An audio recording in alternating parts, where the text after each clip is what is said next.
Kwedu mabuja tauya nonhau dzanyasi zuva rochigumi noribodzi mumwedzi uno waiyeko chikumi tikutandana iye chivhayo nyasi paburikapo kare imwe ari kureketa kutoti kwainini ndikuda kuti ndipiwe mari yangu zviite zvakanaka. Mari yawanga wapuwa miriyoni ranga rabhadhawa richinzi iro rabhadhawa kukambani yoBetter Brands yawanga waseenzesa. Mabuja wari kuita kupanana zvavo. Scott ndiye akapuwa yakawanda ipapo achibva apuwa 350,000. Apa wamwe mpofu iye pokare newamwe mhomes waye henokuti ndowapiwawo naDG naMike vese vari kupanana zvavo 100 $1,000 wabuya yangu. Kuno ipapa zviri kuratidza pachena kuti mari iyi imwe yacho yagoisiwa kuSouth Africa. Nokuti vanga vatoti kuno ipapa Mike akavhura kambani manje akaisa mari iyo miriyoni irororo akaisiwa 18 million rands. Inobva yavhunduka ikabatiwa muhomweyo noFNB zvino hazvanetsa. Mabuja wari kuita kuenda kosokosera vanhu vese kuti vanhu vese vatande kurambidziwa ipapa kuvhura maakaundi aya. Zvakutonyadzisa izvi idi pakaita kunyangara. Rekai tione zvedu kuti ichapera yakaita sei, asi panorwadza. Tanyepiwa nevamwe vakuru kuti kwai muzinda weZimbabwe muSouth Africa watanda kupa vanhu mapasipoti. Tambotsvaka iwo warimo mumuzinda wacho warimo muSouth Africa muno kuti watinyepe, asi paribatipindura zvinomusoro, paribapindura zvinobatika kuti ichokwadi chere kana kuti manyepo. Tikundoimba kuti ichokwadi, heno kuti zvinenge zvita mari tichazenge taziwa. Kana taziwa aiwa tinokunyepai mabuja, tinenge takandoringa ipapo. Kwai musangano ZANU-PF kureketa kuno wabva watomhanyira utoti ngatite musangano wePoliti Bureau.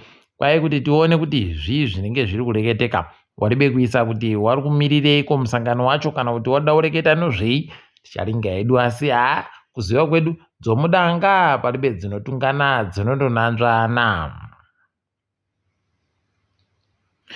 Nick Mangwana agoburika ipapa ari kureketa madimikira. Idi kana chaikuda chakuramba unobva waita kuona kuti kwagoreketa kuti kuno mumwe munhu anga ano mapapiro okenduru, kuno akanyepiwa nawatsani wache kuti goreka kuenda kuzuva unotsva mapapiro akatsva akapera. Kuno iye akaramba achienda akazosvika pakugwa.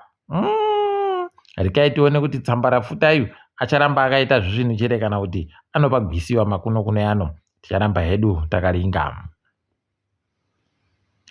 Gift Hostalos isiziva aburika pane umwe mureketo paDenny Shaw ari kureketa kutoti zvinhu zvakaitika Chamisa akabiriwa nokuti wanhu wakange watoita kumupambira bato raCherry, akatoona kusvikira kuti chiripo basi kundosiya chero zvazvaita heno, nokuti papa chiripo vanhu vanga vari kuramba vachimuteerera nokuramba vachibvumai zvaanga ari kureketa kuti ngatiite. Nobva waita kuona kuti pakaita kuoma chaiko, asi ticharamba hedu takaringa kwazvinenge zvichienda kuti ndokupi.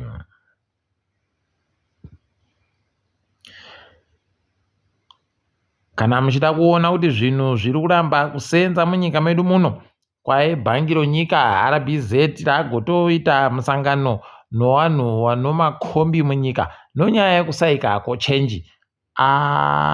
Imi ko iyo mari inosenza inogona kuti iitirwe musangano kudiko, inondosenza kama ipapa zviri kuburika pachena chaipo kutoti paribe chiri kusenza pamazigi nokutoti mazigi aiwa atadza kuziginura zvinhu kuti vanhu vaite kupfumvura. Takawanyepa kuti kubvira mazigi enyu achira achidorinzi ukaanodiwa uko anosenza uko anodidi, ipapo ibvai matoziva kutoti aiwa paribe zvaachashanda mazigi iwayo, ndo zvicharamba zvichitonetsa. Saipapapa zvaakuramba zvichizvimbira vanhu manje kureketa kuno. Wozera wagoti gongwarirai kuno vanhu vari kutekaira marokesheni vari kunyepa kuti kwai vanhuwo vanobva kubazi rozeraro vauya kotsvaka kuti sei muri kutengesa mweya wokubikisa LPG pokare nezvimwe zvakawanda wachibva wakutotsai mari. Aidi Zimbabwe yakaita kunyangariwa. Munhu wese ari kundofunga kuti ndoita sei kuti ndididi. Wati kana mukaboya vanhu vakadando ibvai mamangara kumapurisa ari padhuze kuti zviite zviri nani. Tikaitione kuti zvinosenza chere. Kuno makorokoza anoita 44 wari kunzi wakasungiwa kunzvimbo yomuZimwane nomapurisa akabatana pamodzi nomapurisa okanzuru yobulawayo. Paipapa wakabatirwa kuti wari kuita zvokuchera goridhe zvisiri pamutemo. Tikaitione kuti zvirimbodini. Heno kuti mapurisa aya ari kuziya zvaari kuita chere nokutoti vanhu vava goridhe mukuziya kuti iri kutengiwa naivo ana Scott richibva raitiwa zviya zvakabotitsiwa mugold mafia. Kuno wakuru wogoridhe vari kuzviziva chere kuti muzinda wavo uri kuvhiringiwa kunobva goridhe ravari kudari. Tikaiti rambe takaringa peno munomugwa ipapa kutoti mapurisa asungiwa abisiwa adzingiwa basa nokudidi. Ticharamba hedu takaringa. Kwai Zimbabwe yakupuwa mumwe anomirira nyika yeAmerica mutsva anonzi Pamela Trement. Tiri kuti makorokoto kwai ndiyo kutanda mumakore 3 aisiwa kuti auye kuZimbabwe zvakaita kunyangariwa chaiko. Ticharamba hedu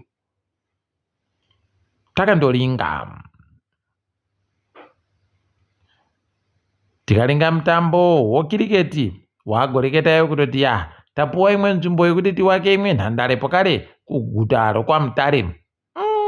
Imi wari kunyaya diko mari yacho wagoiboyepiko yokuwaka manhandare 3 matsva. Iwo wari kusaya yekuita manhandare aripo kare kuti aite zvisvinu pokare kuasenzesa aripo yacho kuti aite tusvinu. Heno ticharamba hedu takandoringa kuti zvinenge zvipera zvakaita sei. Nyasi mutambo webhora. Iye murairidzi wechikwata chevakomana webhora womaWarriors nyasi yanga ati ndachinja kuisa vanhu vamwe 6 wanga wari beutamba mutambo pakapedzisira kutambiwa.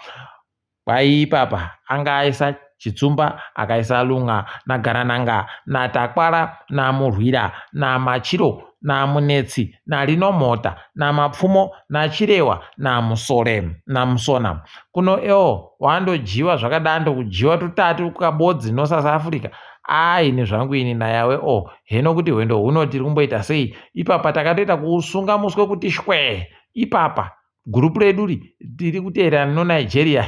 Hwendo huno zvakaita kunyangariwa. Zvatoita kuti hurumende yeNigeria iti tinyepei kuti zviri kumbotikaira sei. Tikaidu tirambe takaringa. Kwedu uno tiri kuziva kuti tiribe hurumende pokare kuti zviri kutiwira izvozvi zviri kutobva kamanja hurumende ndo ari kuita kuti zvinhu zvitadze kutekaira zvisvinu. Zvinoita kuhwadza mabuja, zvinohwadza. Tikaiti ringe dziri kuitika paSiresem.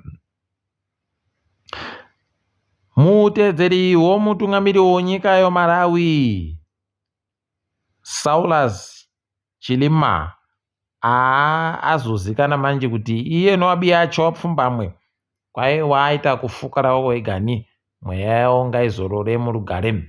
Lazarus Chakwera mutungamiri wenyika yeMalawi abva andoti tikuita masondo 3 okuchema hama dzedudzi dzaita kugwarashiwa zvakadandi.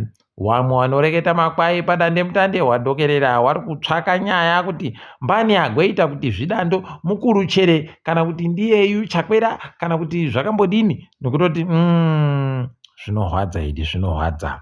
Heno kuti zvichapera mushechere ipapa kuSouth Africa. Nyaya yekureketana kuri kuitika kuku iri kuramba ichienderera mberi babuja. Unobvaona kuti paribe chisvino ipapa. Wamwe wari kuti peno kuchaitawo zvekwedu zvokuita wana vice president wairi. Heno kuti tichazviona chere. Kwai wamwe wagototi DA iri kukona kuti igopuwe kuti iite ndiyo muine mukuru mudare reparamende.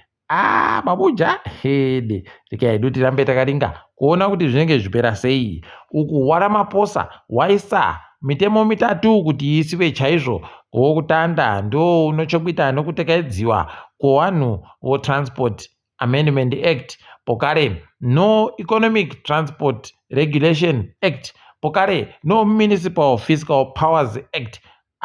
Kwai ipapa waita kunhadzisa kuti shwe chaiko kuti dzvi ndiko wagoita. Hino kuti dzungura wari kuita ari kusaina mutemo mazuva matatu apfuura yaya wari kuiboyepi bauri wariwanza waramaposawo. Hino kuti pesa apa wangu wari kurekereiko gosaina payaurira wachibva wasaina payaurira wachisaina payaurira wachisaina wakumirira kuita karikiriki manje. Hino kuti peno wakuziva kuti wakuburika kana kuti zviri kudini tinenge tichikunyepai kuti zvinenge zvichakaira sei.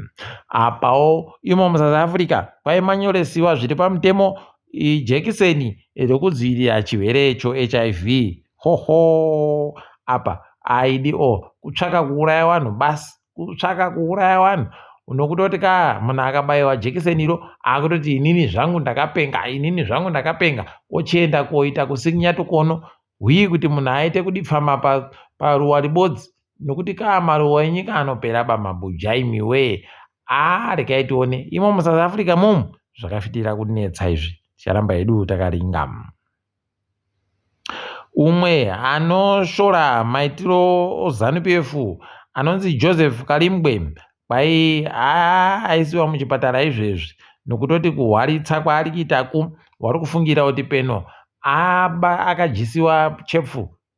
Rerere anga aribe kuziva chere kuti wakuruwa ukandoita kumakana nawo aidiwo vanokutera pese. Hino mabuja ticharamba hedu takaringa tikundoshwira kuti apone nokuchimbidza.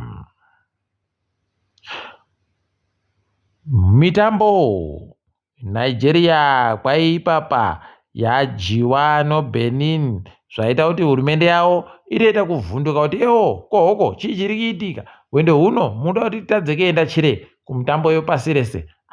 Zvinenge zvakareta kunyangariwa wende huno idi waribe kana kuhwina mutambo mubodzi. Hino kuti zvirimbotekaira sei asi tinoti zvakanaka tinenge tiripo nawo pakuchema. Tichipedzisira United Nations Security Council yakureketayo kutoti yanga kuchiite kumisiwa kopfuti nohondo kunzvimbo yoGaza. Hino kuti zvichatotekewa chere kana kuti wacharamba wachindoita maitiro acho akadando iwayo. Tichange tichikunyepai ipo zvinenge zvichiitika mabuja tiripapo. Rekai tichigumire pano ndini wenyu Mhanduwe Wonawu.